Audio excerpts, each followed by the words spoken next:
What's going on, guys? Welcome back to another video with Nordic Held Gaming. I'm your Drengear Ghost Papa. Today we'll be unboxing a starter deck from the 2020 core set known as SPELLSLINGER. We're going to see if there's any cards we can use for a Commander style deck in the Commander format. So please hit the subscribe button below, leave a like, grab your mead, and let's get to it.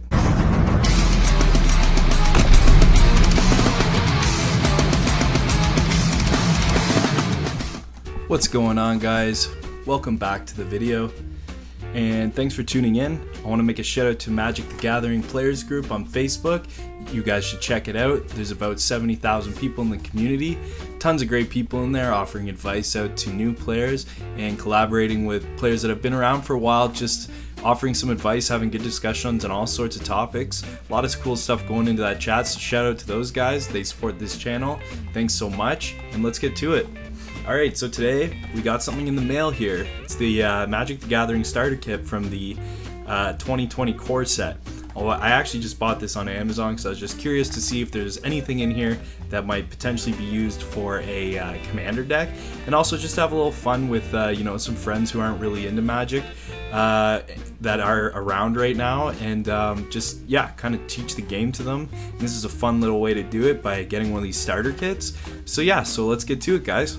So the box is pretty beat up. I don't know what Amazon was thinking with this. I don't know if it was just sitting on one of their shelves collecting dust, or if it was just in a box that fell, but it's pretty funny.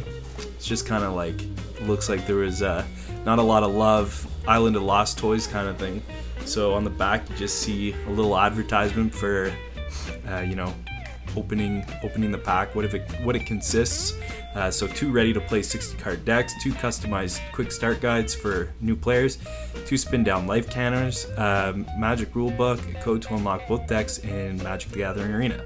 So that's pretty sweet because I play Magic the Gathering Arena, and having more cards is always great. And if there is something in here that will help with a commander style deck, then that's even better because we'll have it in person and online. Alright, so as you saw, I started opening it up a bit, but you see it has a little push to open tab here. Kind of curious to see what it's like opening from there. Maybe it's just a little easier on the box itself. Less likely chance to damage anything inside. Alright, so first thing we see here is the SPELLSLINGER starter kit, and that's the rule book. And there's our code to play the decks online, so I'll be keeping that, and try not to input that one in because that will be inside before this video is posted. I will have already claimed those cards, so good luck if you can somehow get it before me. But so that's the online code. So here we got the playbook. So cool, like that just kind of goes through the simple rules, and I guess a little bit of the more not so much the complexer ones. It's got a little glossary tab, so that's kind of cool. Oh, and it shows you how to put the deck back together, I guess. Interesting. Cool. And here we have the dice, 20-sided dice. I like the red ones. The white ones are a little, whatever, a little basic.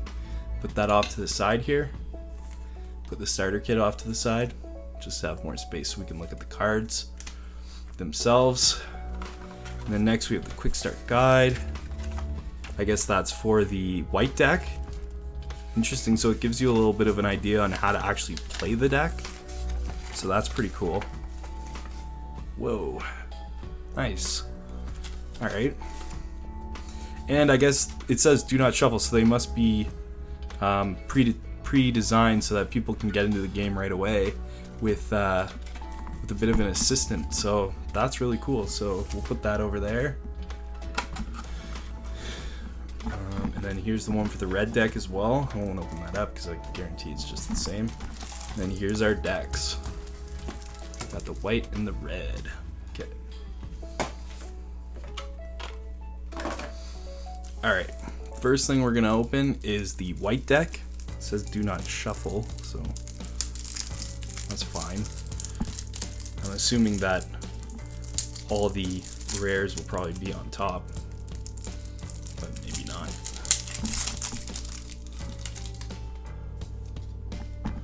We have some sleeves that I'll put these rares in later. Alright, so the first card we get here is Sapphire Skyblade.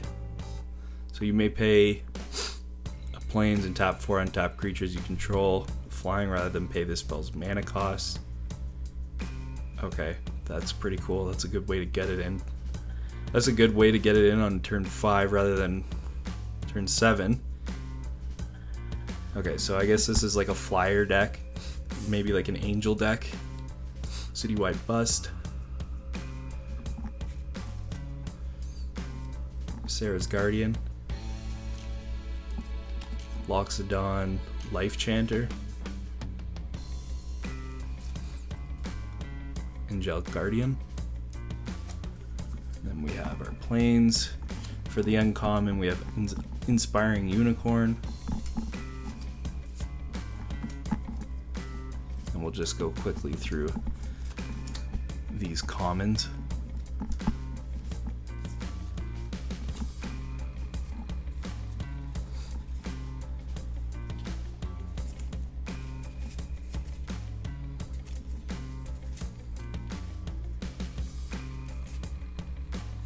So a lot of flyers, a lot of synergy with offering, you know, counters and just adding attacking and blocking. So pretty simple deck. A few win conditions that are in here. Some removal.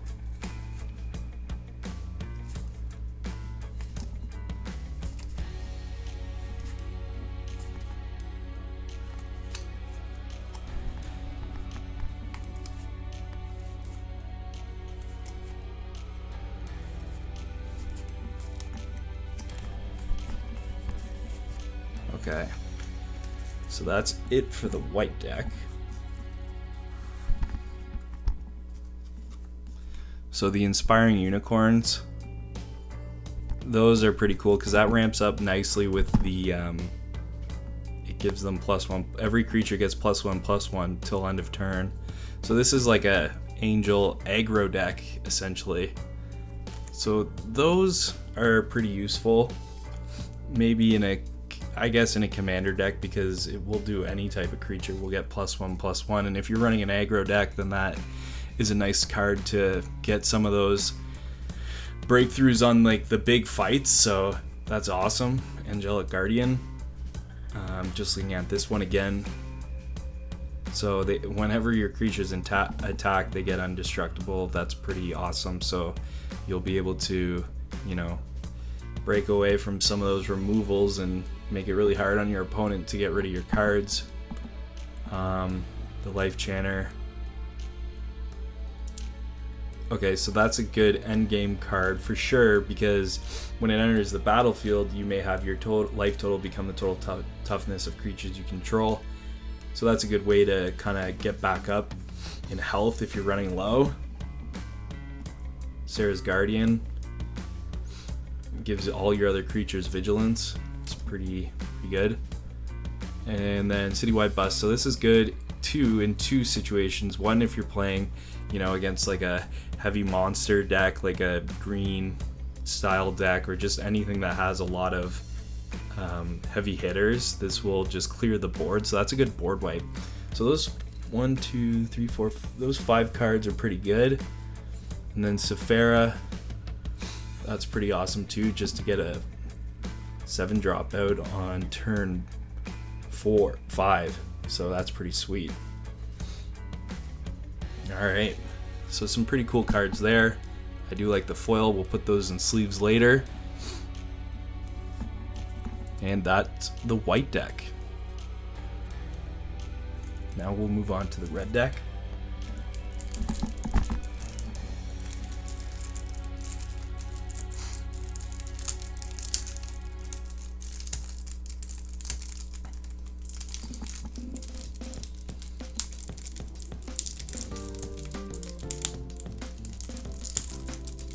I don't know why I have the hardest time with these easy little plastics.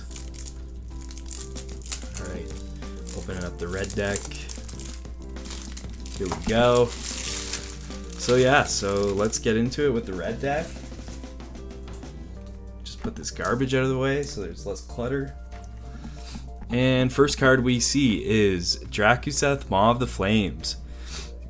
So a legendary creature dragon, it's a 7-drop. It has flying, and whenever Drakuseth, Maw of the Flames attacks, it deals 4 damage to any target and 3 damage to each of up to 2 other targets. So that's pretty awesome removal, especially if you're playing a heavy, like a dragon deck or any sort of red aggro deck. Like, that's a pretty solid win condition right there. Then we have Leyline of Combustion. So if it's an enchantment, it's a 4-drop. If Leyline of Combustion is in your opening hand, you may begin the game with it on the battlefield. So that's pretty awesome. And it's a 4-drop, so getting that out right away is pretty dope. Whenever you add or at least one permanent you control becomes a target of a spell or ability an opponent controls, Leyline of Combustion deals 2 damage to that player. So that's pretty cool. That can ramp up big time, especially if you're playing some sort of heavy removal decks or some sort of, like maybe even like a Dimir style deck that's trying to use a lot of instants and sorcery cards. Giant Horn Buccaneer, haste, 3-drop. Minotaur Pirate, haste. You discard a card, Glinthorn Buccaneer deals 1 damage to each opponent. So if you discard a card, draw a card, activate this ability only if Giant Horn Buccaneer is attacking. I'm assuming that is there to try to get some sort of enchantment out. Maybe like I don't know, we'll see. We'll see what comes down the line in these next few cards. Mortal Phoenix, it's a 6-drop. Phoenix is the creature. This is a great card. When it dies, it comes back to the owner's hand, so you always have a consistent sort of threat on the field with Immortal Phoenix. I guess unless it's exiled. Okay, Shivan Dragon. So another good card. It's a 6-drop. Anytime you tap a red, it gets +1/+0 until end of turn. So that in itself could be a win con. So that's a good card, especially for dragon decks. Okay, so these are the commons. So Active Treason, Mountain. We got our lands. Shock, Hellkite Whelp, Assailant, another Hellkite Whelp. That's our uncommon. So those are our uncommons, or the Hellkite Whelps. So whenever it attacks, it deals 1 damage to target creature defending player controls. Another good potential for board wipe there. Shock, some more removal. I guess this would be nice, Sure Strike to use if you have Glinthorn Buccaneer out, because when you draw into this potentially, that could be a decisive win when you're in combat of getting another creature off the field from your opponent, or that one too, Infuriate.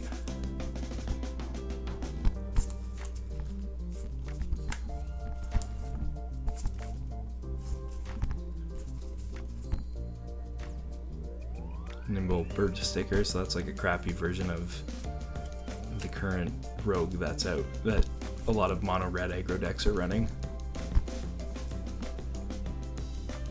Ooh, Tectonic Rift. So destroy target land. Creatures without flying can't block this turn. That's pretty decent common. That can cause some problems.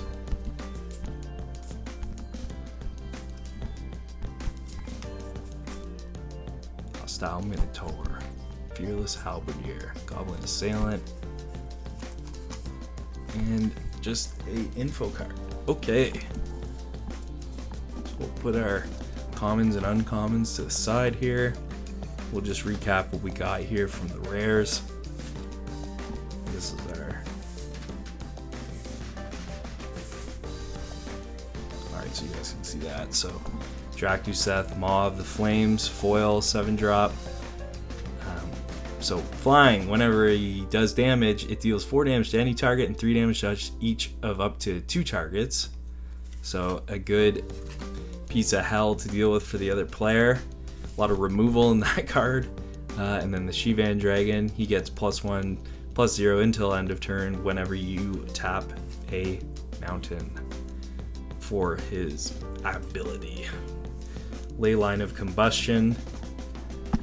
So again, if it's in your opening hand, you may begin the game with it on the battlefield. Whenever you and or at least one permanent you control becomes a target of a spell or ability an opponent controls, Ley Line of Combustion deals 2 damage to that player. And then Glinthorn Buccaneer. Haste. Whenever you discard a card, Glinthorn Buccaneer deals 1 damage to each opponent. And if you pay 1 of any mana and 1 mountain, discard a card, draw a card, activate this ability only if Giant Horn Buccaneer is attacking. So again, you're trying to get some sort of instant that will buff his attack and his toughness. And then the Immortal Phoenix, I love this card. When Immortal Phoenix dies, return it to its owner hand. I currently play with the M21 version of this in my mono red deck, so I love this card. It's a great card. And it's always a good one to have in your back pocket just in case you need a creature and you're running low on cards and you need something that will just consistently add pressure to your opponent. Alright guys, well that looks like it's it, and those are some good cards, and I'm surprised they give you some decent cards in those starter decks. You know, let me know what you guys think in the comments section below. What kind of decks you think you guys would play with using the rares that we got today. I'm curious to see the feedback and what you guys would do. I'm going to lay them out here so that you see them again. And yeah, so that was I had a good time unboxing those. Not bad for, I think it was like 15 bucks. Those are some good cards, I think, that you could add to a dragon based or an angel based commander deck. So yeah, let me know what you guys think. Thanks for watching, and we'll catch you next time.